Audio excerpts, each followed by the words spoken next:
You're listening to the Naked Bible Podcast. To support this podcast, go to nakedbiblepodcast.com and click on the support link in the upper right-hand corner. If you're new to the podcast and Dr. Heiser's approach to the Bible, click on New Start Here at nakedbiblepodcast.com.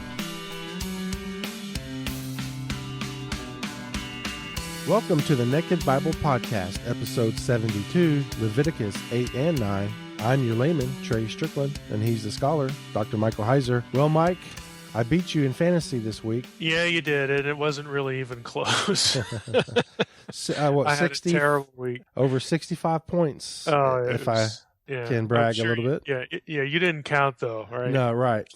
Just 65 point something, 4 points, you know. Yeah. Who's keeping score? Yeah, I had a terrible week. I'm in 4 leagues, and I can't remember the last time I lost every matchup in every league I was in, but it happened this last weekend. So I really can't say that I feel sorry for you, Mike. Yeah, so. I know. I'm not shocked. Well, we're 1-1 because last year you beat me, so I've tied it up. So we're 1-1. So yeah, well, it's early enough in the season we might meet again. That's true. Well, I'm only one game behind you, so. Yeah. I mean, I playoffs. still have a good record, at least in that league. But and playoffs. Who knows what'll happen there? All right. Well, nothing goes good with fantasy football as Leviticus, so I'm sure. Yeah, it was sort of a bloodletting. Sacrifice on your part. Nice segue there. Yeah. It was pretty ugly. So it's just too bad we're not into like skin diseases or something.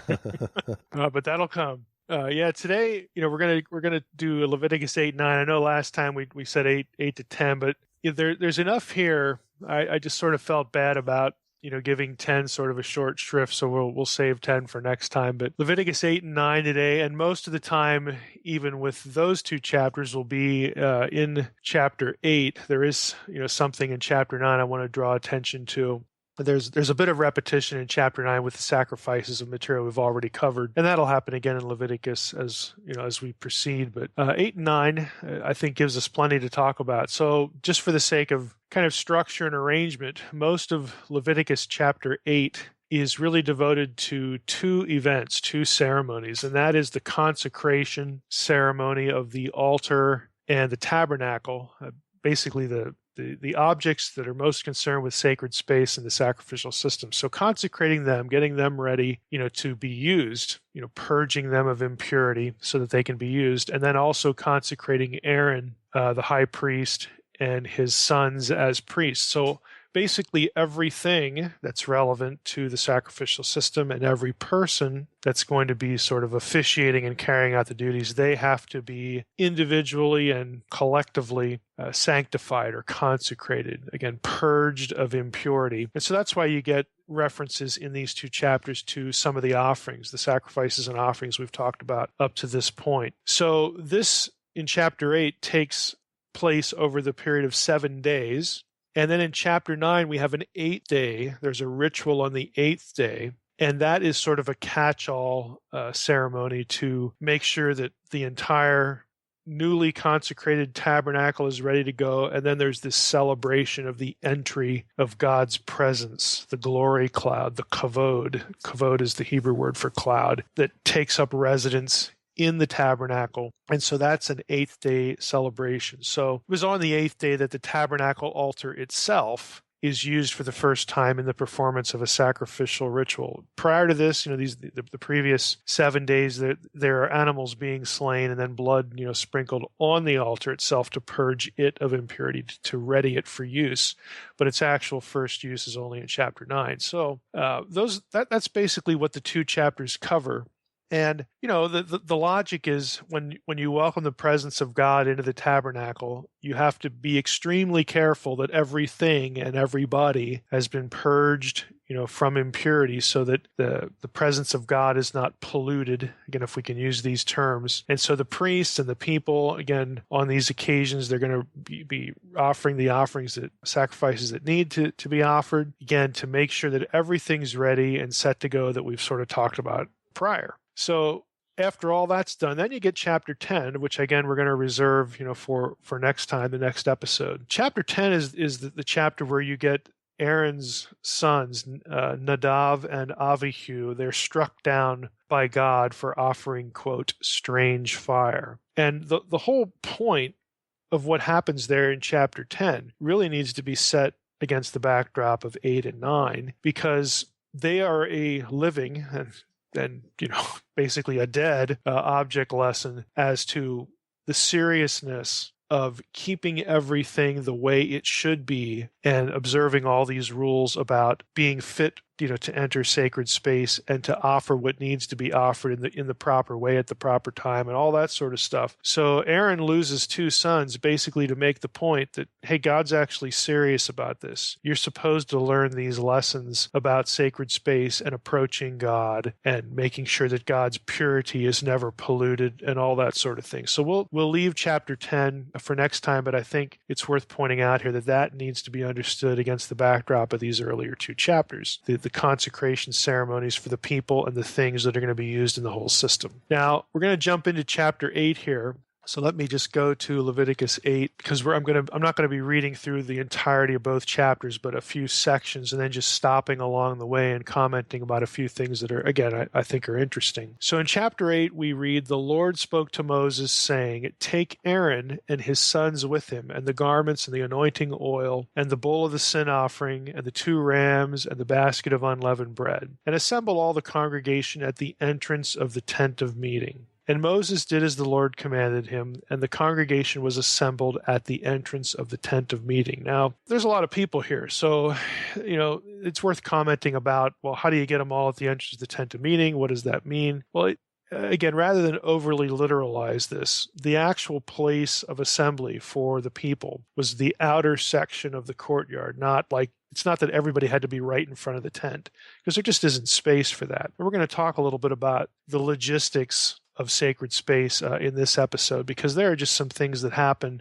basically because the system is what it is, because you have to account, it has to serve the whole population of the Israelite nation, but yet there's this limited space when you're talking about the tabernacle. So again, how does that work? There are some concessions that have to be made and some rules that have to be put into place. But in this instance, when the chapter starts out, they're basically in the courtyard area, and according to the procedures given in Leviticus, it was forbidden for anybody except priests. And again, the priests are about to be consecrated, but no one but priests could advance beyond the altar of burnt offerings. Again, I can't visually give you a depiction here in the podcast of the layout of the tabernacle, but you might want to pull one up online or something like that, just so that you can see what I'm talking about here. But if you were not a priest, you could not advance beyond the altar of burnt offerings. That was off limits. Again, sacred space that could only be occupied by someone Yahweh had chosen to serve him in that capacity. And then that person had to do the right set of offerings and that we've talked about up to this point, so that sacred space was not polluted or profaned by that person. So basically it was an area, the courtyard is about halfway between the outer gate and the entrance to the tabernacle proper.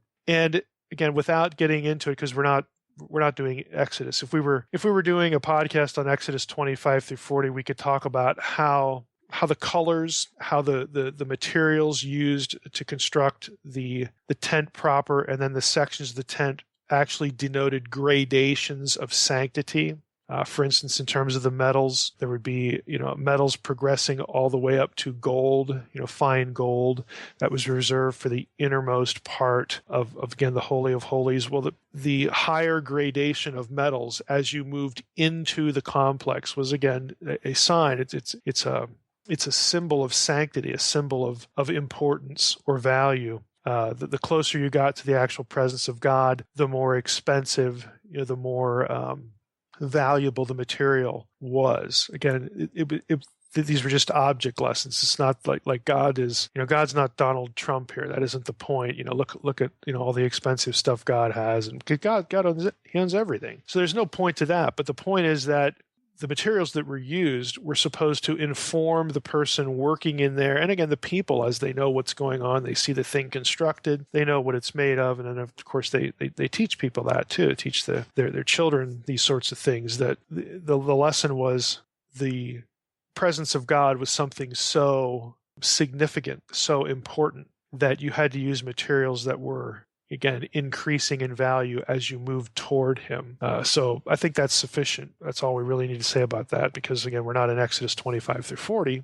It was still an important teaching point. So I thought maybe we should, I wanted to say something about that, but I don't want to get distracted by it either. So in verse 5, Moses says to the congregation, this is the thing that the Lord has commanded to be done. So Moses is going to explain what's going to go on. And verse 6 says, Moses brought Aaron and his sons and washed them with water. Now, again, this is a very familiar act done really with any priestly system in the ancient Near East, using water, again, as a symbolic gesture, a symbolic act of removing impurity. Because, again, just in the language of life experience, this is how you cleaned things. I mean, they don't have the fancy chemicals we have today. If you wanted to clean something, you used water. So that's what they're doing here. And it's kind of interesting. If you look at the usage in the Hebrew Bible of the verb used here, to wash, rakatz, is the lemma here. It really basically always refers to the washing of the hands and the feet. So what we have here is Aaron and his sons are brought there. Their hands and their feet are washed. You'll notice there's no mention in that verse. Moses brought Aaron and his sons, washed them with water. Then he puts the coat on him, ties the sash around the waist. That's when you get the description of what the high priest is wearing. The ephod, the band around the waist, the breastplate, the Urim and the Thummim. We're going to talk about all this stuff a little bit today. The turban on the head, all that stuff. There's no mention of sandals.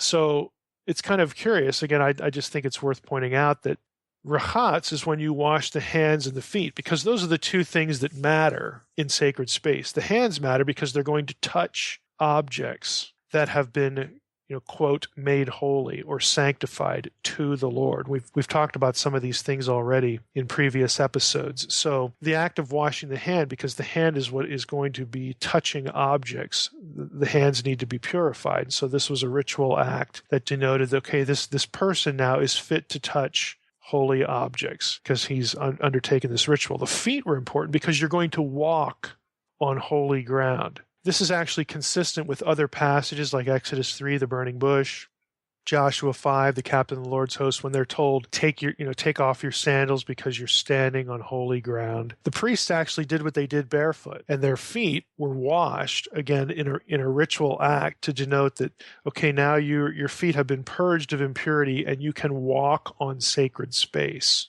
So the priests would go around barefoot, doing whatever they needed to do, and their feet and their hands were cleansed, again, making them fit to do whatever it was they needed to do. So let's read verses 7 to 9 to get the full description here of what the priest is wearing. I'm not going to talk about every element because there are some that are just more interesting than others. But verse 7, we see that Moses put the coat on him, Aaron, and tied the sash around his waist, clothed him with the robe, put the ephod on him, and tied the skillfully woven band of the ephod around him, binding it to him with the band. And he placed the breastpiece on him, and in the breastpiece he put the Urim and the Thummim. And he set the turban on his head, and on the turban in front he set the golden plate, the holy crown, as the Lord had commanded Moses. Now, this stuff is described in Exodus 28, Exodus 29, again, the high priestly garments and the garments for the other priests as well. But I just wanted to say a few things about some of these things, especially the Urim and the Thummim, because I get questions about this all the time, and it's kind of an interesting topic because it deals with divination and whatnot. But the ephod, I think, is the ephod and the Urim and the Thummim are the most interesting objects here. So the high priest has to wear a linen tunic, and that gets tied with a sash, and then he has to put a robe on top of that, and then the ephod was worn over all that. And the robe that the ephod fits over, according to Exodus 28, was made of purple wool, and it had golden bells attached to it. Between each bell there was a pomegranate. That's Exodus 28, 34, and Exodus 39, 26. And I think that's interesting because there's this, you don't actually see this in the Old Testament, but there are Second Temple sources and rabbinic sources. I wanted to say rabbinic speculations about why the bells were there and what purpose they served. And I think there is a practical possibility here. Let's just call it a possibility, because you don't actually have an example of this historically, either in the Old Testament or not. But you'll actually read of speculations like when the high priest, especially at the Day of Atonement, when he actually went in and stood before the Ark of the Covenant, he entered the most holy place. Since he's the one wearing the bells here, this robe that has the bells, sewn at the bottom, that that was so that people could hear that he was moving around and that he was still alive. And you'll read, again, rabbinic sort of speculations about tying a rope around his leg because, again, someone figured out, well, if God kills him, if he does something wrong, if he's impure, and God strikes him down, how do we get him out?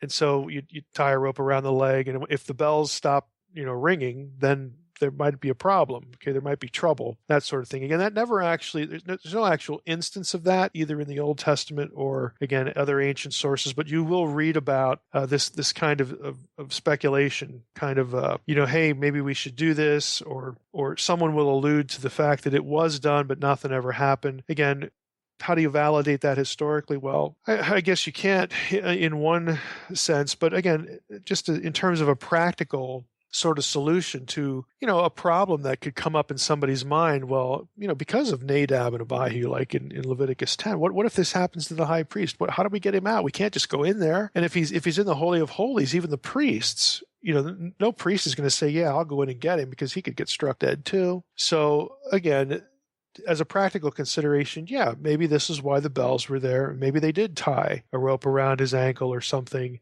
Again, you'll see that referenced, you'll see this problem alluded to, but you don't actually have an incident of it. But it's kind of interesting. The ephod itself I find interesting because it's made of wool. Again, if you go back to Exodus, the chapters that describe its constitution, it's made of wool and linen, and it has gold threads woven into the fabric. And so much so that it has a golden appearance. Now, the reason I mention this, the sort of the amount of gold, I'm hinting at something here, is that elsewhere in the Old Testament, you will see people like David call for the ephod to be brought to them. You'll see Gideon.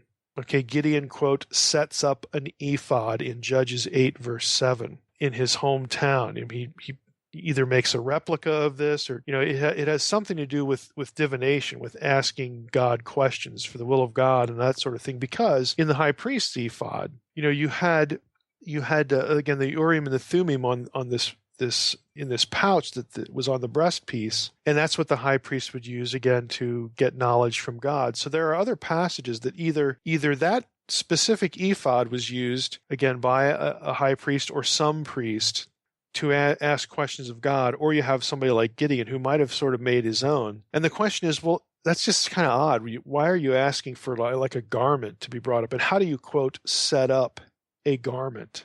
Well, this has led to some speculation. Some people say, well, maybe they're just using the term ephod for a statue, like Gideon made a statue or an idol or something, because Gideon, by this time in Judges 8, really isn't a good guy. Maybe that's what's going on. Others suggest, well, maybe they made a statue and they clothed it. They put clothes on it so that it would look like the high priest. And then that was brought out, something like that. There's another possibility here. If there was enough gold in this thing, and if it was the actual ephod, or again, an exact replica, there is the possibility that it could have stood on its own. It could have supported its own weight because of the gold in it, and it would have sort of held the fabric firm, and you could move it around and stand it erect. Who knows? I mean, we're not specifically told. It's just that the same term, the ephod, is used in these contexts, especially Gideon. You have the other.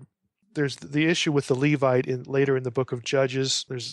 Whose name is Micah. Again, he's not really the high priest, but yet he has this ephod and he uses it. So you have these situations where they're using something, and something is moved around, something is brought to them and put back that has something to do with the way the actual ephod functioned. Now, the high priest would have been wearing this thing, and again would have had the Urim and Thummim inside of it. So there's some apparent attempt to either use that actual object or to make something like it to use for divination, to get knowledge, from God on the part of other people. So again, it's speculation. We're not specifically told, but those are the possibilities. While we're at it, let's talk a little bit about the Urim and the Thummim. That's mentioned in verse 8. And this is really, I don't know. Somebody should just make a Twilight Zone episode out of the Urim and the Thummim, because there's just all sorts of interesting possibilities here. So we have in verse 8, Moses places the breastpiece on Aaron, and in the breastpiece he puts the Urim and the Thummim. So what are these things?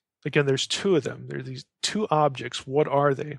Now, the meanings of Urim and Thummim, even that's not completely clear. They're apparently stone objects, and the question is, there's a number of questions about them, but the first question is, what shape were they in? Were they flat or fairly flat stones, like on one side? And that question is raised because in Mesopotamia, there are similar objects used to cast lots. Now, you say, well, why are we talking about casting lots with the Urim and the Thummim? Because in passages like 1 Samuel 14, where the Urim and the Thummim are brought out, this is the episode where Saul, makes this stupid vow about nobody can eat anything until this battle's won. And of course, Jonathan, his son, doesn't hear it. And Saul's like, anybody who eats anything is going to be put to death. And so Jonathan's the hero of the battle, but he has some honey out in the battlefield because he was exhausted. And he comes back, and then this is found out. And so Saul is put in the awkward position of having to execute the guy responsible for winning the battle. And of course, they don't do that. The people basically protect Jonathan and protest that the whole thing of just basically this was a dumb thing to say. But while Saul is trying to figure out what's going on here, who's the guilty party, because he hears about this, they bring out the Urim and the Thummim, and it's actually said that they are cast, they are thrown down in the Hebrew text. And so the speculation is that, well, maybe they were flat on one side, and so they would land either one side or the other.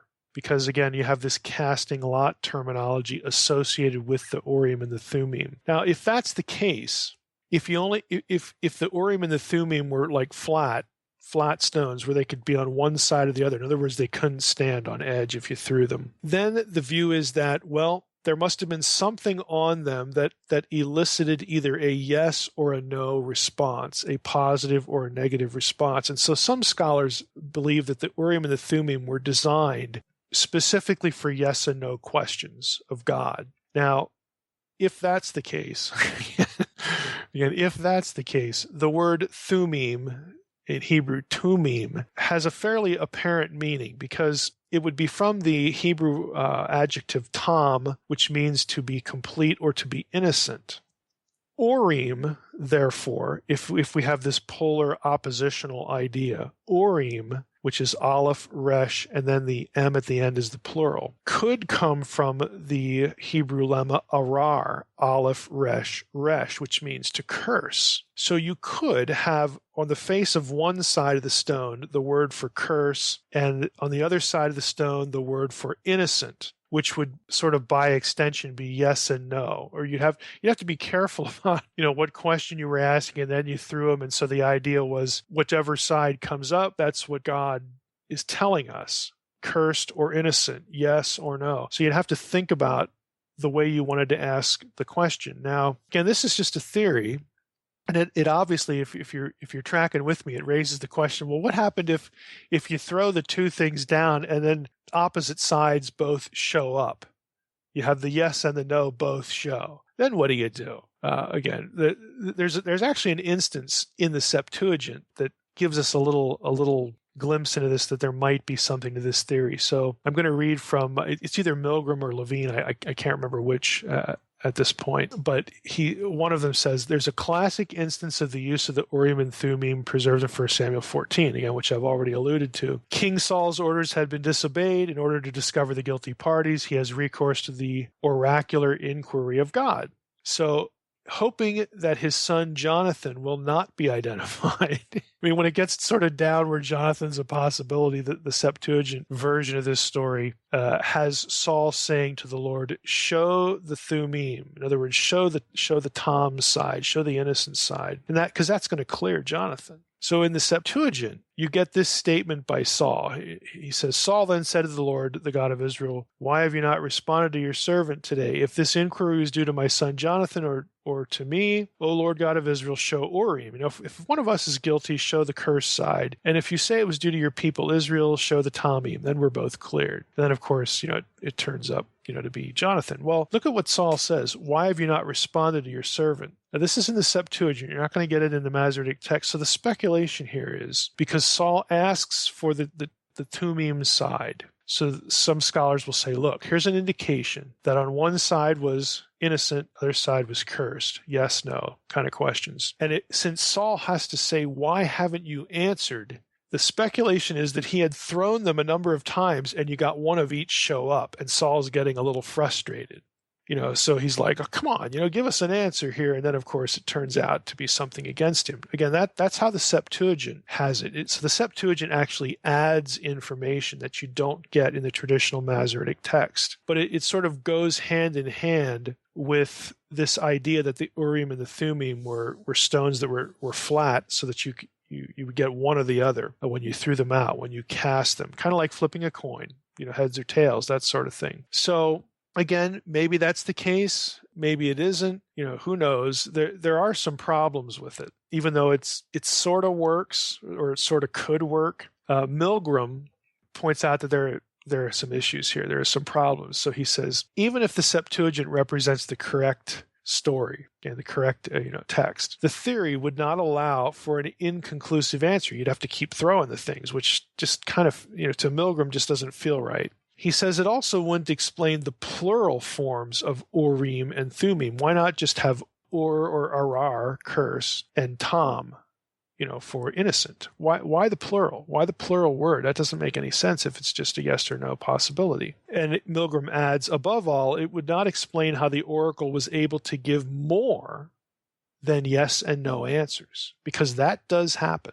Okay, in Judges 1 and 2, we have Judges 1, Judges 18, 1 Samuel 10, right around verse 22, 2 Samuel 2, the beginning of the chapter, and then 2 Samuel 5, you have incidents that involve David, Saul, David a couple times actually, and then of course the people of Israel in the beginning of Judges 18 would be the other Levite. Again, you have them inquiring of God, quote unquote.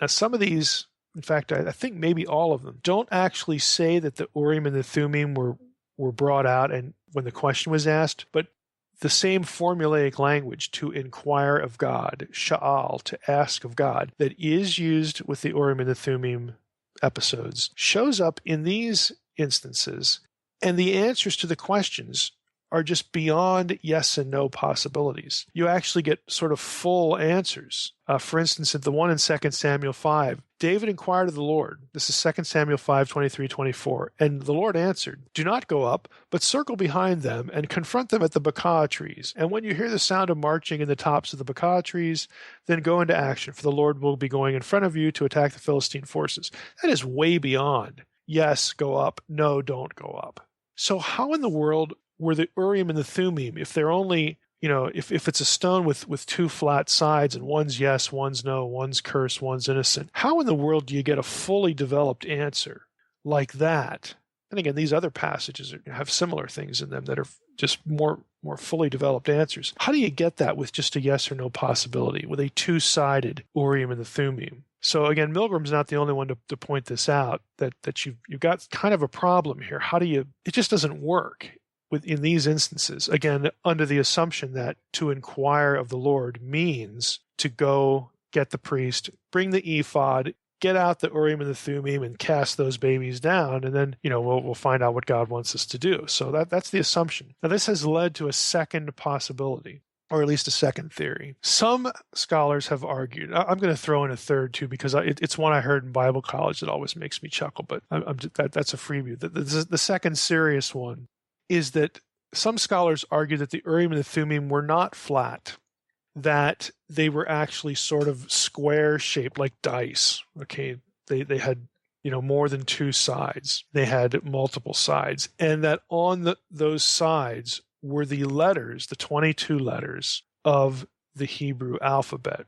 Now, or I should say, maybe not all 22, but maybe most of them or something like that. Here's the logic. Since Hebrew is a Semitic language, and most words, most lemmas, lemma is the basic dictionary spelling of a word. Like if you wanted to look up the word running in an English dictionary, you won't find running. You'll find run, though. You'll find the base form of the word. In Hebrew, the base form of words are typically overwhelmingly spelled with only three consonants. It's a triradical language, a triliteral language. And so most of the words in the language are going to only have three letters And so you could fit enough of the alphabet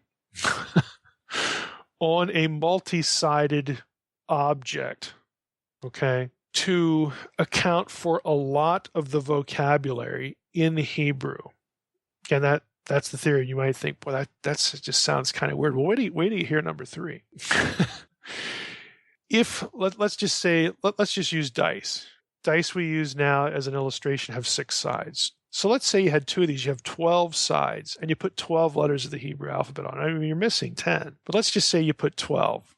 Maybe like the beginning consonant for each tribe or something like that. And now you got 2 dice, and whatever 2 sides, when you throw the things, they land face up. Okay, you take those 2, and then maybe you throw another one, and then you get your third consonant, and now you've got your first word. Or you keep throwing them, and you just write out the consonants, and then it's the priest's job to take all those letters and figure out what God's trying to say, which ones sort of make words. Again, it's kind of an odd theory, but this is a theory that's actually talked about in the literature. If the priest couldn't make sense of it, then that would be interpreted as God's silence.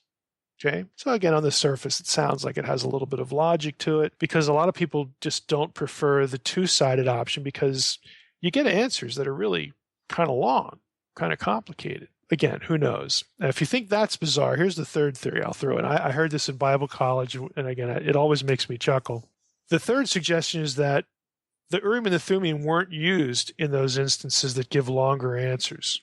What was used was the breastpiece, because that's also part of the ephod. And on the breastpiece, you'll recall, you had these 12 stones, and on the stones were written the names of the tribes of Israel. And so the theory here is that when you asked God a question that involved more than a yes or no answer, that the stones, I can't help it, I'm chuckling here. We used to call this the blinking light theory in Bible college. The stones would light up, and then the priest would write down the consonants on that stone. And again, whatever stones lit up, those are the ones you'd write down, and then you have to figure out what the message is. Okay, do you like that? If you like that better than the other 2, congratulations. Again, nobody really knows precisely what the Urim and the Thummim were and how this worked. The only real indication you get is 1 Samuel 14 when they are cast. Okay, so there must have been some sort of casting act going on. There you have it. Okay, so every time someone inquires of the Lord, do we assume it's Urim and the Thummim when they're not actually mentioned? Some say yes, some say no. Those who say no say maybe it was the breast pieces, or the ephod, itself, or who knows what's going on. I mean, that's the honest answer. You can come up with ideas as to how this might have worked. And for yes and no questions, it works kind of well. But for the ones that go beyond yes and no, who knows? Again, I've just given you the speculation. So if you find any of those entertaining, good. Because like I said, years after I heard that the blinking light theory, I still love it. Just makes me chuckle every time. Let's go to verse 9, the headdress. I want to say something about this. You have, the high priest wearing a turban.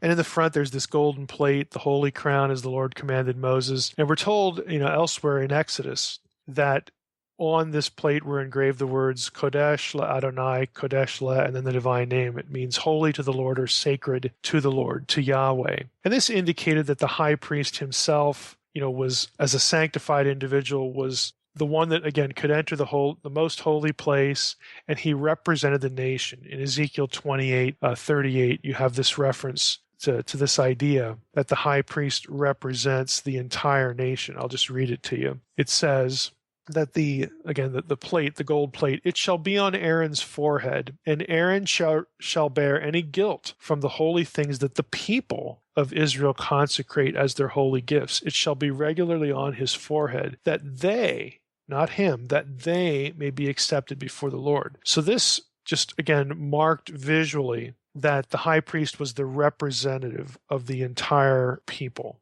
Again, and this was especially seen, again, on the Day of Atonement, because he's the only one who could go into the most holy place before the Ark of the Covenant. Again, most listeners are going to be familiar with Yom Kippur, the Day of Atonement ceremony, at least in that respect. So I think this is kind of interesting because it's a very sort of literal bearing of the sacred name. One individual actually wears the name. He bears the name of Yahweh. But do you realize that in a more abstract sense, every Israelite bore the name? Every Israelite carried the name in an abstract sense. You say, what are you talking about? Well, this is something that often isn't realized. But in Exodus 20, okay, this is the 10 Commandments. Verse 7 says, "You shall not take the name of the Lord your God in vain, for the Lord will not hold him guiltless who takes his name in vain." The word take there, "you shall not take the name of the Lord your God in vain," is nasa. It's the same word for to lift up or carry or bear. So the command doesn't actually refer to verbal swearing, okay? It refers to bearing the name not in vain, not emptily, not uselessly, not worthlessly. And what does bearing the name mean? Well, bearing the name means you are sort of owned by God. You are God's people. He is the name. Okay, think back to lots of the things I've done on the blog, the chapters in the unseen realm about the name theology of the Old Testament. Every Israelite was warned, do not represent God, the true God. All these other nations, they're doing their own thing with their other gods that God has allotted to them. Deuteronomy 32 worldview. You people, you represent the true God. You bear the name, and do not bear it lightly. Don't bear it worthlessly. Don't represent it poorly, is the idea. And this idea carries into the New Testament. You know, Paul says to Timothy, let everyone who names the name of Christ depart from iniquity. You represent Yahweh, Israelite, and Paul's saying you represent Jesus, Christian. Okay, Christians. Okay, you're called. I mean, the name of the Christ attaches to his followers. This is representation. This is imaging. This is divine imaging, just sort of recast with a different term. Now it's bearing the name. It's the same idea. It's representing God. And interestingly enough, when you get to the book of Revelation, you know, the whole thing about 666, the name of the beast, unbelievers are marked with the name of the beast. They bear that name. And believers, and the 144,000 and all that, they are marked with the name of God, the name of Jesus. Again, it's this, again, abstract idea of representation and ownership. Imaging and ownership. I mean, that's what was conveyed with this idea with the high priest. With him, it's done explicitly and literally has it, literally engraved on his forehead on this band, this gold band. Holy to the Lord, sanctified to the Lord. Remember back in our earlier episodes of the podcast, we talked about what it meant to be consecrated or sanctified. It was something that was set aside for specific and exclusive use by God. And so the high priest is set aside for very specific use, by God in very specific, circumstances, and represents the people. But the people themselves in the law are told to not bear the name worthlessly, carelessly. Again, I just think it's a really good object lesson that kind of ties together, or at least advances, that's probably a better way to say it, advances the idea of divine imaging for believers. Because every human images God. Every human is God's representative on some level, on a very broad level. But when it comes to believers, especially post-Babel, post-Deuteronomy 32 worldview, post the time when God disinherits the nations and allots the nations to other gods and allots those gods to the other nations, then imaging God takes on a new meaning. It is alignment with the true God, with Yahweh. It is representing the true God, Yahweh, bearing his name in distinction from and to distinguish you from all other peoples and all other gods. And again, it carries right into the New Testament. So I think it's a really interesting feature here, just a sort of a thing that we see in passing here in Leviticus 8 that's really worth pointing out. In verse 10, Moses takes the anointing oil, anoints the tabernacle and all that was in it, and consecrates them. I want to say something about that a little bit later when we transition into chapter 9. We get down to verses 14 and following. This is the section where the altar is cleansed, where we have the altar atoned for. Again, the altars don't sin. This isn't moral sinning. This is, if you remember back to earlier episodes, this is purging, okay? Purging from impurity, purging from, infection. This is disinfecting things. So you have the Aaron and his sons, the priests, and the altar. Again, this is just how it's done. So in verses 14 on toward the end of the chapter, you have these procedures, the sprinkling, the pouring of the blood, on different objects to disinfect them, to ready them for use. verse 22, that's kind of interesting. This is when the high priest, well, I'll just read it. He presented the other ram, the ram of ordination. Aaron and his sons laid their hands on the head of the ram. He killed it. Moses took some of its blood, put it on the lobe of Aaron's right ear, the thumb of his right hand, the big toe of his right foot. Then he presented Aaron's sons, and he does the same thing to them. Well, the extremities, the human extremities, again, the ear, the thumb, the toe, the person is literally being purged and purified and sanctified and consecrated from head to foot, is the point. Again, we've washed the hands and feet because the hands are going to be working with sacred objects, and the feet are going to be walking on holy ground. But now the blood again is applied to the priest and Aaron's sons, again, head to foot, basically saying that their entire body now has been disinfected and is now made fit for occupying sacred space. And you get to verse 24.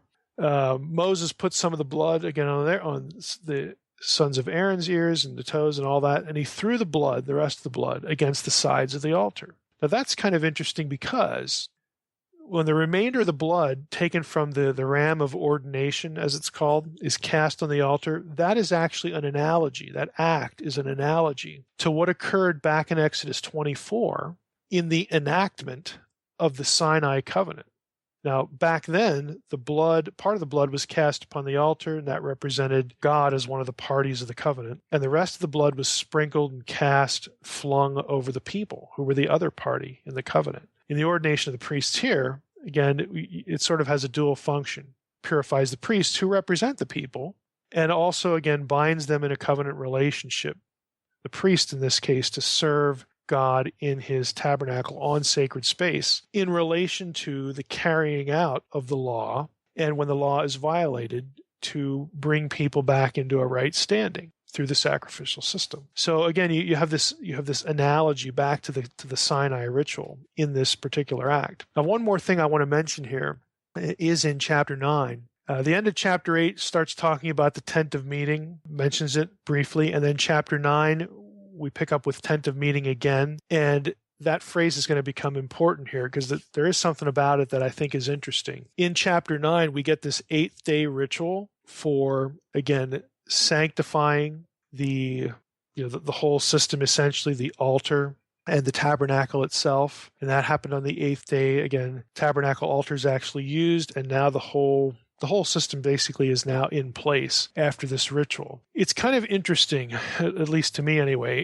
If you've ever read, this is going to sound like it's really coming out of left field, like it has nothing to do with this, but if you've ever read anything about JEDP, the authorship of the Pentateuch, in the 4 separate sources, one of the arguments to divide the Pentateuch up into sources is variation in vocabulary. And typically what we associate with that is differences in the divine name Yahweh versus Elohim. And that was one of the things that led people to speculate, well, why isn't it just one name? Why do we have these 2 names, Yahweh names and Yahweh and then El names? And that must be 2 different sources. Then we get J and E, Yehovah and Elohim. But the discussion of differences in vocabulary is actually much bigger than that. And one of the issues is, why do we have a word like tabernacle, Mishkan, again, for the tent, and then we have Ohel Moed, the tent of meeting? Why not just have one? Either call it a Mishkan or call it the Ohel Moed. Why do we have 2? And again, critics thought, well, that indicates 2 sources. Well, it's actually, I think, fairly easy to show that is a misguided understanding, at least with these 2 terms, Mishkan and Ohel Moed. If you actually do some searching for both of these terms, Mishkan, tabernacle, and Ohel Moed, tent of meeting, you find something interesting. In the case of Mishkan, the tabernacle, that term is used a lot in the book of Exodus, almost 60 times. But in Leviticus, it only occurs 4 times. You say, well, big deal. Well, when you get Mishkan, it begins to be used in Exodus sort of where you'd expect it, from chapter 25 onward, because that's when the tabernacle is being built. And you might ask yourself, well, okay, they build the tabernacle in Exodus 25 through 40. Got that. And so then it's ready to be used. So naturally, we would expect Leviticus, the sacrificial system, to be talking about the tabernacle all the time. But guess what? It doesn't. It uses the term Mishkan, tabernacle, only 4 times in the entire book of Leviticus. Instead, what you get in Leviticus is you get the other phrase, the ohel moed. So in 62 occurrences, okay, in terms of, you're sort of a collective between these books of the tent of meeting, when it comes to Leviticus, you have a concentration of the tent of meeting terminology in Leviticus as opposed to the tabernacle in Exodus. Why? Okay, think about it. Even though you have tent of meeting show up in Exodus, that term is basically almost exclusively the term you get in Leviticus, whereas in the other term, it's sort of flipped. What makes the difference? What makes Leviticus different than Exodus 25 through 40? Why does Leviticus favor tent of meeting and not tabernacle? The reason is what we just read, Leviticus 8 and here in Leviticus 9. The tabernacle has to be sanctified and the priests have to be sanctified in order for God to meet people there. And so once that happens, the tent of meeting, the meeting language takes over in Leviticus, because now this tabernacle thing that we were talking about in Exodus, now we're not going to use that terminology. Now we're going to talk about that structure as the place where God meets with people, meets with his people through the priesthood. So after you get this sanctification ritual, it's sort of reflected in the way that term is used in the book of Leviticus. It's just, again, it's one of these sort of vocabulary situations that telegraph a certain theological message. Yeah, there's nothing wrong with the word tabernacle, but now that it's in place, now that it's been sanctified, now that the system is in place, this is the place where God meets with us. And so, again, it just telegraphs to people what's going on, and of course to readers, telegraphs to us what's going on too. So to wrap up here, just a few thoughts that I think we can get out of Leviticus 8 and 9. Think about the necessity of the priesthood. Now you say, well, okay, the priests represent the people. Well, wouldn't it be nice, if the people had direct access to God like we do? Well, they don't. Okay, we've talked about this before, and we see now that, frankly, there's sort of a logistic reason for this too. You have to have a priesthood because the tabernacle is only so large, and the amount of sacred space is only so large. You can't just have everybody there. So there's a logistic reason why access to God is restricted to only a handful of people. And again, just think about the way a Jew in Jesus' day would have thought of this.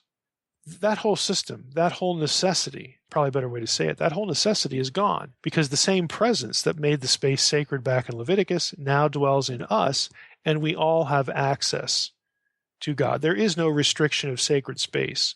There's no need for it, either on a spiritual level, a theological level, or a physical level. There's just no need for it. So we have a situation where God dwelled among his people in the Old Testament, but he wasn't in them like we have in the New Testament. That's actually, that whole situation where God wasn't indwelling is going to necessitate the new covenant because, without that, you only have, I hate to say it this way, but you only have occasional contact with the presence of God. And even then it's through the priesthood. And that just isn't going to cut it when it comes to sort of combating human nature. Our propensity and our willingness to sin. So part of the new covenant is the coming of the Spirit, and the Spirit takes up residence in the believer. Again, that's not something that was going on. That wasn't common in the Old Testament. You had an entirely different setup. And lastly, think about divine knowledge. And we spent a lot of time on the Urim and the Thummim in this episode. I mean, you had to go through the priests to get answers to a whole variety of questions. Why? Well, there's no Bible. And frankly, there's very little Torah, even if you accept, Mosaic authorship for every word. This is the book of Leviticus. We're here at Sinai. Okay, if you're, again, going with Mosaic authorship, they spend 13 months at Sinai building the tabernacle, getting the clothes for the priest, sanctifying the whole system, and then they take off and go to the promised land after all this ritual stuff is done. They're there for 13 months. And if Moses is busy writing then, you've still only got a very small portion. And even what you have is about the law and about the priest and about the tabernacle and all that. You don't have any information from God, really, to direct you in all sorts of ways. This is why, if you think back to the episode with Moses and Jethro, Moses had to spend his day answering questions. And Jethro says, well, this isn't a good use of your time. You need to appoint, elders to help you out. And of course, Moses does that. They don't have scripture. They don't have revelation. What that means is they do not have access to divine knowledge.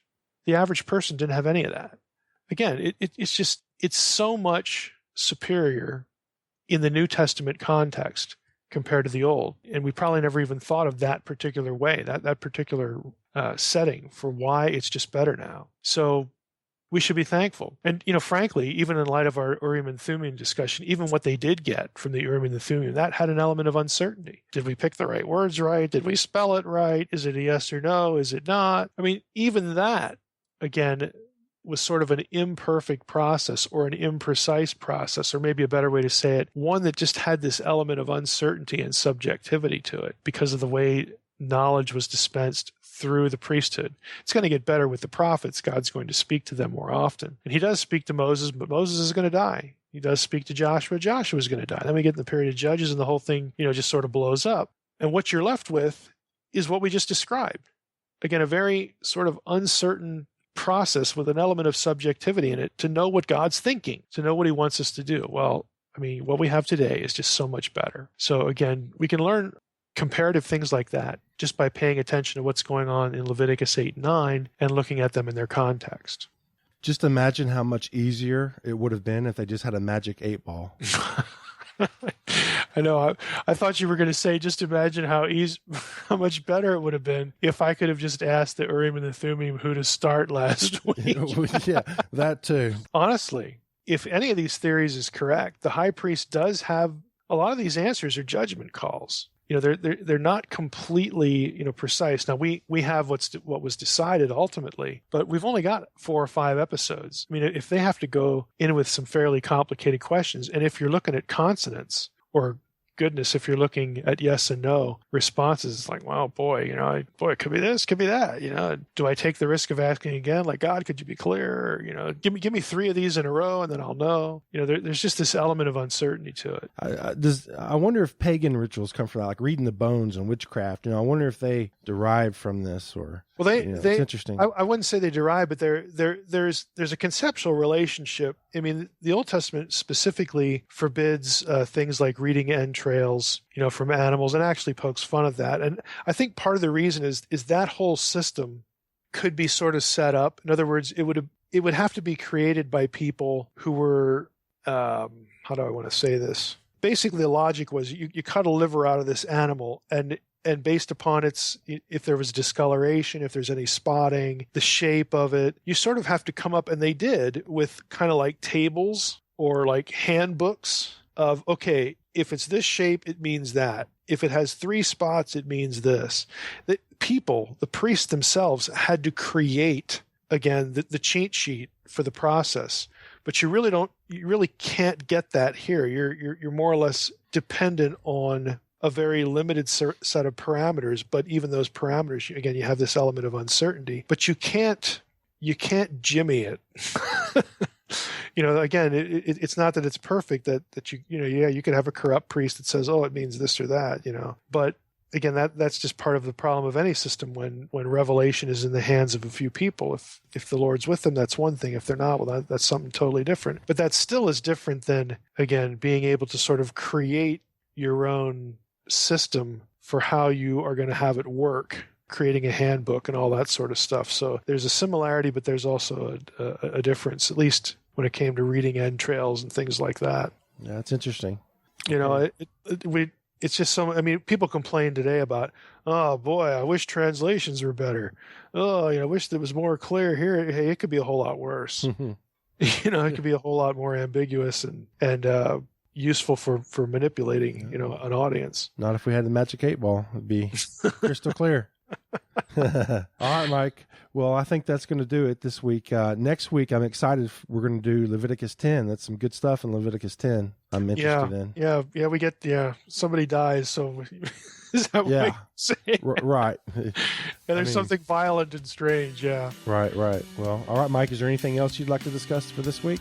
No, I don't really have anything to add as far as, reminding people generally keep looking at the events calendar and stay up with things that way, but nothing new. Okay, well, that sounds good. I just want to thank you for listening to the Naked Bible Podcast. God bless. Thanks for listening to the Naked Bible Podcast. To support this podcast, visit www.nakedbibleblog.com. To learn more about Dr. Heiser's other websites and blogs, go to www.drmsh.com.